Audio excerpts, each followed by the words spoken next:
passe de zéro à héros en SEO. On doit être à l'épisode 17, je crois. Je te souhaite la bienvenue sur ce podcast. Je m'appelle toujours Dimitri Ajon, je fais du référencement depuis 14 ans et je suis responsable d'une agence web à Nantes avec une dizaine de collabs. Tu peux me retrouver notamment sur la chaîne YouTube de SEMrush, sur LinkedIn, sur TikTok. Voilà, je crois que j'ai fait une présentation assez claire de ce que je fais. Rentrons dans le vif du sujet. Aujourd'hui, je voulais te parler de densité de mots-clés. Je fais référence à tous les épisodes d'avant, mais l'objectif est d'expliquer l'importance d'avoir une densité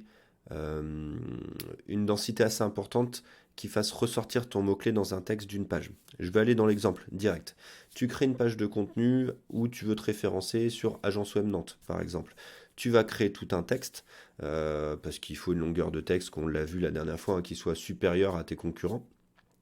Tu vas créer plein de textes avec tes H1, Th2, etc. Bref, tu vas mettre tes images, tes vidéos.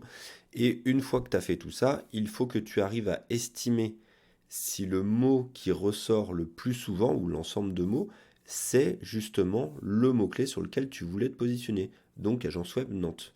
Ça, il y a des outils en ligne qui existent, qui sont gratuits. Il y en a un que je te recommande qui s'appelle outiref.com, qui est d'Olivier Andrieux d'Abondance, qui est très bien. Tu rentres l'URL de ta page et il te donne la densité de ton mot-clé. Et l'objectif est que ton mot-clé ait une densité supérieure à tous les autres, mais quand même pas trop importante pour pas être dans la suroptimisation. En gros, l'idéal, ce serait que tu sois dans les 4 à 6% à peu près, même 4 à 7%.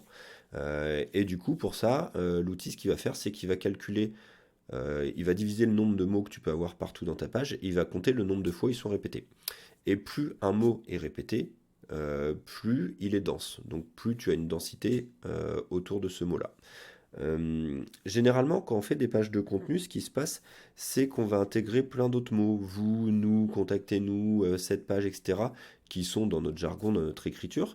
Et en fait, ce type de mots va complètement cannibaliser la densité du mot-clé sur lequel tu voulais te positionner, ce qui est vraiment dommage. Donc pour que ta page soit vraiment optimisée en termes de contenu, il faut bien que tu vérifies que le mot qui ressorte le plus souvent, c'est le mot-clé sur lequel tu veux te positionner et que ce soit sur un estimatif de 4 à 7% à peu près. Si tu as ça, sur le facteur densité de mots-clés, ta page elle sera bien optimisée en référencement naturel.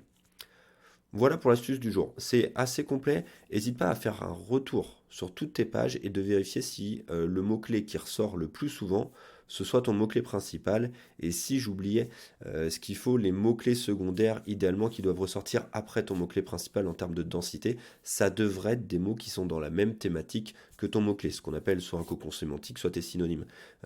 Par exemple, si je voulais me positionner sur Agence Web Nantes, il faut que quand je compte le nombre de mots-clés dans ma page, ce soit Agence Web Nantes qui ressortent le plus souvent.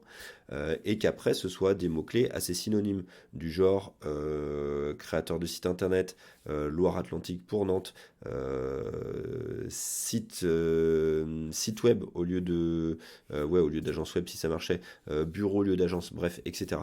L'idée c'est que Google comprenne très rapidement que tu parles principalement d'agence web Nantes et que l'ensemble de tes mots-clés soit cohérent avec ça, l'ensemble des autres mots qui ressortent.